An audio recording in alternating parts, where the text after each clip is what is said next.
गातुं यज्ञाय गातुं यज्ञपतये दैवीः स्वस्तिरस्तु नः स्वस्तिर्मानुषेभ्यः ऊर्ध्वं जिगातु भेषजम् शं नो अस्तु द्विपदे शं चतुष्पदे ॐ शान्ति शान्ति शान्तिः ॐ सहस्रशीर्षा पुरुषः सहस्राक्षः सहस्रपाद स भूमिं विश्वतो वृत्वा अत्यतिष्ठद्दशाङ्गुलम् पुरुष एवेदगुं सर्वम् यद्भूतं यच्च भव्यम् उदामृतत्वस्येषानः यदन्नेनातिरोहति एतावानस्य महिमा अतो ज्यायागुश्च पूरुषः पादोऽस्य विश्वा भूतानि त्रिपादस्यामृतं दिवि त्रिपादूर्ध्वोदयः पुरुषः पादोऽस्येहा भवात् पुनः ततो विश्वं व्यक्रामत् शासनानशने अभि तस्मात् विराटजायत विराजो अधिपूरुषः स जातो अत्यरिच्यत पश्चात् भूमिमतो पुरः यत्पुरुषेण हविषा देवा यज्ञमतन्वत वसन्तो अस्यासीदाज्यम् ग्रीष्म इद्म शरद्दविः सप्तास्यासन् परिदयः त्रिसप्तः समिदः कृताः देवा यज्ञं तन्वानाः अबध्नन् पुरुषं पशुम् तं यज्ञं बर्हिषि प्रोक्षन् पुरुषं जातमग्रतः तेन देवायजन्त साध्या ऋषयश्च ये तस्मात् यज्ञात् सर्वभूतः सम्पृतं पृषदाज्यम् पशुगुस्तागुश्चक्रे वायव्यान् आरण्यान् ग्राम्याश्च ये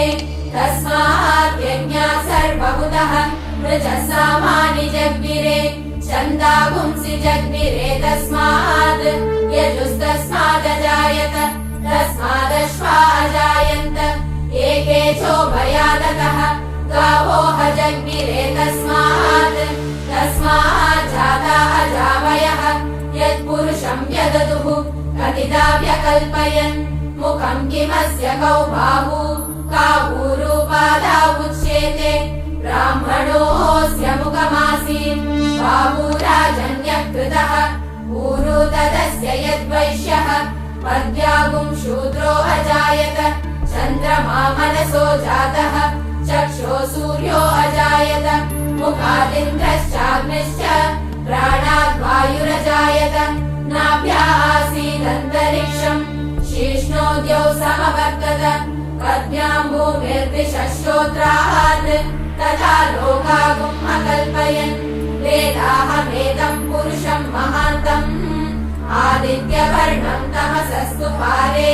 सर्वाणि रूपाणि विचित्य धीरः नामानि कृत्वा विवदन्यदास्ते दादा पुरस्ताद्यमुदा जहार शक्रप्रविद्वान् प्रदिशश्च तस्रः तमेवं विद्वान् अमृत इह भवति नान्यः पन्थायनाय विद्यते यज्ञेन यज्ञमयजन्त देवाः तानि धर्माणि प्रथमान्यासन् ते हनाकं महिमानः सजन्ते यत्र पूर्वे साध्या सन्ति देवाः अद्य सम्भूत पृथिव्यैरसाः च विश्वकर्मणः समवर्तताभि तस्य त्वष्टा विदधद्रूपमेति तत्पुरुषस्य विश्वमाजानमग्रे वेदाहमेकं पुरुषं महान्तम् आदित्यवर्णं तमसः परस्तात् तमेवं विद्वान् अमृत इह भवति नान्यः पन्था विद्यते यनाय प्रजापतिश्चरति गर्भे अन्तः अजायमानो बहुधा विजायते तस्य धीरा परिजानन्ति योनिम्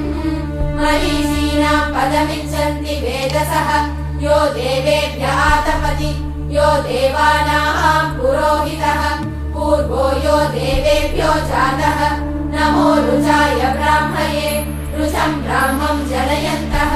देवा अग्रे तदब्रुवन् यस्त्वैवं ब्राह्मणो विद्यात् तस्य देवाः सन्वशे क्रीश्यते लक्ष्मीश्च पत्न्यौ अहोरात्रे पार्श्वे नक्षत्राणि रूपम् अश्विनौ व्याप्तम् इष्टं मनिषाण अमुं मनिषाण सर्वं मनिषाण ॐ